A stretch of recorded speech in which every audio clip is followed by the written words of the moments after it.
Começa a dizer para ela: ei, igreja, pois dizes estou rico, abastado, e não preciso de coisa alguma, e nem sabes que tu és infeliz. Segura na mão do teu irmão, pergunta para ele se você é feliz. Você é feliz. Diga: sempre feliz.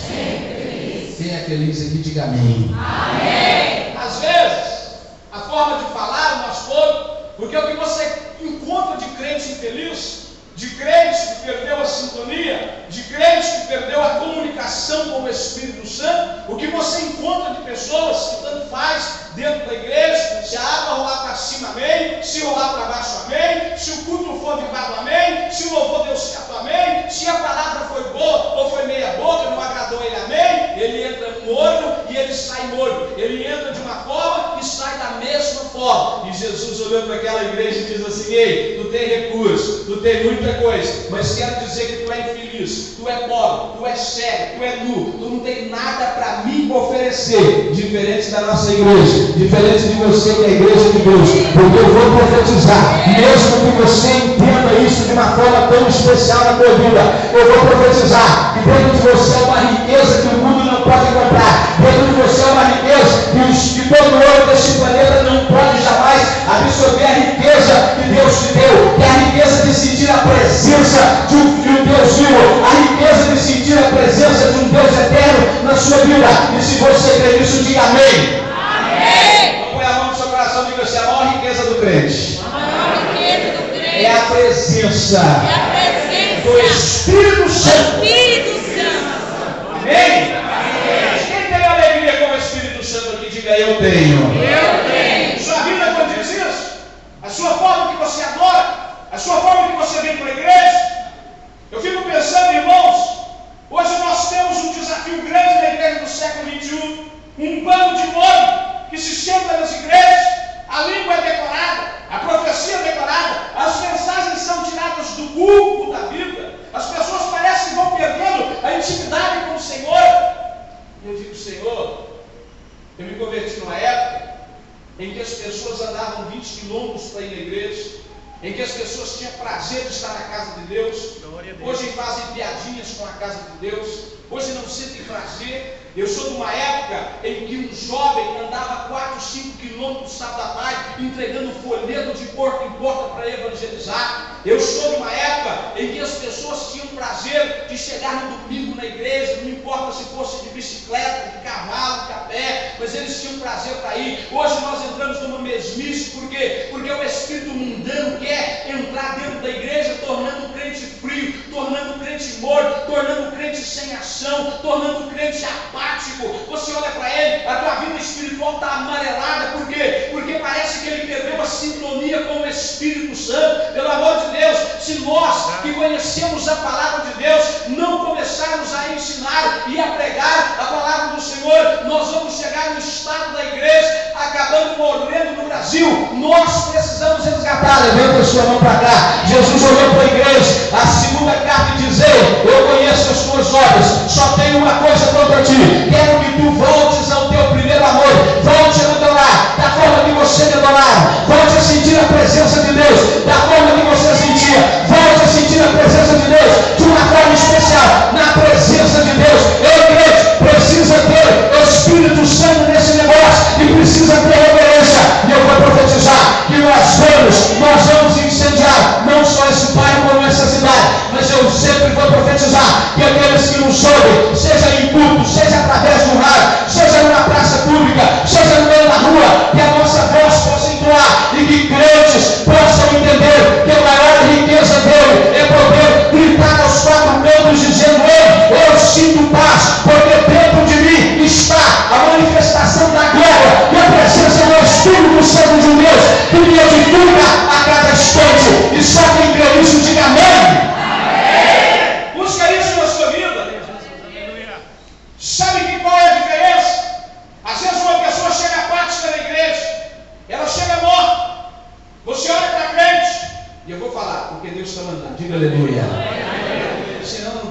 Então deixa eu dizer, o camarada chega na igreja de um jeito, passa 1 ano, passa 2 anos, passa 3 anos, o discurso dele é o mesmo, o discurso dela é o mesmo, o seu caráter não mudou, o seu temperamento não mudou, a sua forma não mudou, o seu jeito não mudou, a pessoa não muda. Então, que evangelho é esse que eu estou servindo se ele não é transformador? Eu não prego o evangelho de mesmice na minha vida, a cada momento, mesmo que nunca, porque eu sei que Deus entendeu, jamais vai cobrar a estatura de varão perfeito, porque varão perfeito veio aqui 100% homem, 100% Deus, e não falhou. A Bíblia diz que todos pecaram e destituídos estávamos da glória de Deus. Não há um justo sequer na terra, mas existe um Deus que não transforma homens só pela metade, não.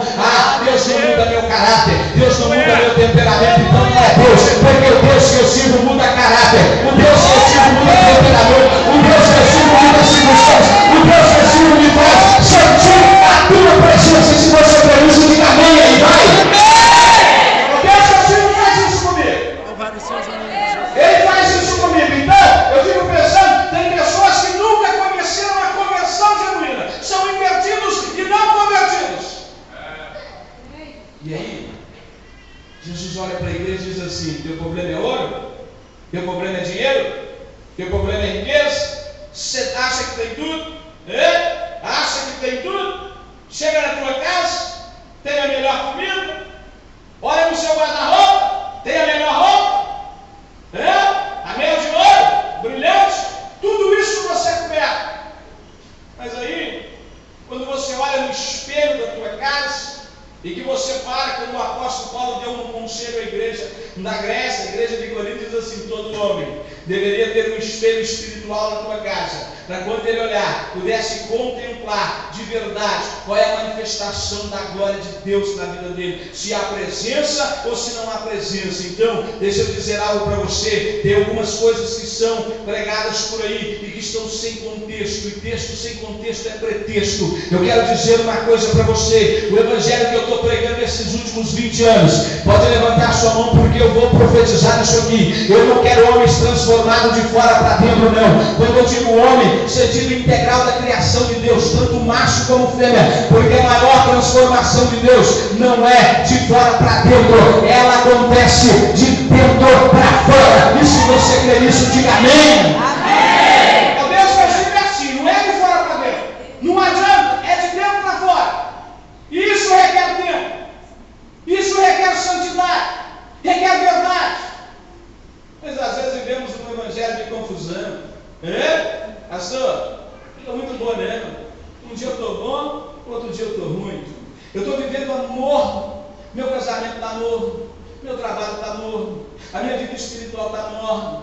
Aí Jesus olha para esse camarada, olha para essa varoa, olha para esse varão e diz: ei, é tão sério o seu problema, porque tu não é frio e nem quente, e assim porque és morno e nem és quente nem frio, estou ponto de vomitar-te da minha boca. Diga misericórdia.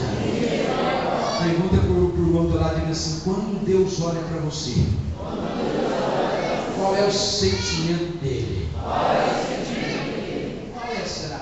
Na minha adoração, na minha forma de buscar, eu fico pensando que uma igreja que parece que não conhece a Deus, que subestima. A pessoa acha que Deus não sabe onde ele vai, a pessoa acha que Deus não conhece a tua mente, a pessoa acha que Deus não conhece o teu pensamento. Estamos vivendo como se Deus, o nosso Deus, fosse de gesso, o braço dele fosse engavetado, ele, entendeu, fosse colocado em cima de uma prateleira. E eu vou dizer uma coisa para você, para que você entenda nessa noite, mesmo que esse microfone ruim do jeito que está parecendo uma cabaça. Levanta sua mão para cá, que eu quero trazer uma profecia na sua vida, e você vai entender. O Deus que eu servo, meu querido, ele não precisa ser colocado em cima de uma geladeira. O Deus que eu sirvo não precisa ser colocado em cima de uma partilheira. O Deus que eu sirvo não precisa ser pendurado na parede. Ele é vivo, poderoso e eficaz. E esse mundo que nós vivemos é apenas o estrado dos teus pés. Ele é forte e poderoso. Mas diz a Bíblia no livro de Naum, capítulo de número 1, versículo de número 1, que ele é bom, justo e vingador. Esse Deus que nós servimos não tem o pecador por inocente. E você vai entender que a melhor coisa que tem não importa, meu irmão, a quantidade de dinheiro que você tem no bolso hoje, não importa a quantidade de dinheiro que você tem no banco, não importa a roupa que você vista,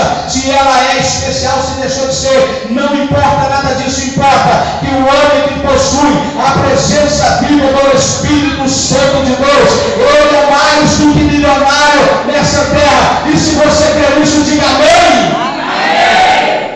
É muito melhor sentir a presença de Deus do que qualquer ouro refinado da terra. É assim que Salomão descobre porque num período romântico escreve cantares, num período mais especial escreve provérbios, mas com a experiência de vida ele diz: ei, eu vou escrever um livro que vai falar no meu coração. Você já parou para analisar? Se o mesmo Salomão que escreveu Eclesiastes fosse o mesmo que escreveu Cantares, que coisas diferentes talvez ele tinha praticado na sua vida, mas nós somos inteligentes e espirituais. Diga aleluia. Deus tem misericórdia de nós. As coisas do Antigo Testamento eram palpáveis. Eu estava pregando esses dias, não sei nem aonde, sobre aquilo que, as manifestações que nós vimos no Antigo Testamento. Josué capítulo 6, a Bíblia Sagrada diz que Josué rodeou a cidade, as muralhas de Jericó eram vistas. Deus me deu essa mensagem, eu vou pregar aqui, diga glória a Deus. Josué podia enxergar as muralhas, chamou 7 sacerdotes, coloca na mão dele a trombeta de chifre de carneiro, rodearam a cidade 6 vezes, na 7ª chamou o povo dizendo: ei, quando nós dermos a última rodeada na cidade, vamos gritar, porque as muralhas de Jericó vão cair, 10 metros de altura, por 3,5 de largura, casas eram construídas em cima daquele muro. Aquele povo, eles olham aquela circunstância e vê as muralhas caindo. Moisés chegou diante do Mar Vermelho, os seus olhos viram o Mar Vermelho se abrir. Elias viu Jezabel. Deixa eu dizer para você, sabe qual é a muralha difícil de se destruir? É a muralha da graça, porque a muralha da graça, ela é espiritual, ela é invisível. Eu vou profetizar aqui, mas essa mensagem você vai ouvir daqui uns dias nesta igreja, mas eu vou profetizar que você entenda. Levante a sua mão, fica com a mão aí levantada. Sabe por quê? Lá em Marcos capítulo 10, o verso 46, o cego Bartimeu. Bartimeu significa filho de Timeu. O cara não tinha nem nome, ele era filho de Timeu, e ele estava mendigando, ele era cego, ele não podia ver, ele não enxergava com os olhos carnais, ele não enxergava com os olhos materiais, mas a visão dele era maior do que as dos discípulos, era maior do que a multidão, porque a visão de Bartimeu era espiritual. Quando ele ficou sabendo que Jesus entrava na mesma Jericó de Josué, na cidade das palmeiras, ele ficou sabendo que Jesus passaria ali. Ele tinha ganhado, ainda na sua infância, uma capa do governador preta, para que todo mundo olhasse para ele e falasse: ei, esse rapaz aí, ele vai pedir esmola o resto da tua vida, porque ele é cego, mas ele estudou dizendo: há de nascer um redentor, e ele há de entrar nessa cidade, e o dia que ele entrar nessa cidade, eu vou clamar: Jesus, filho de Davi, tem misericórdia de mim. Sabe por quê? Porque as muralhas do cego Bartimeu eram espirituais, e eu tinha certeza que no dia que Jesus passasse por ali, Jesus faria um milagre na vida dele. Quanto mais ele gritava, mandavam ele parar. Quanto mais mandavam parar, mais ele clamava dizendo: ei, filho de Davi, tem misericórdia de mim, olha para mim. Jesus então restaura a visão dele, e a Bíblia diz que a partir que a sua visão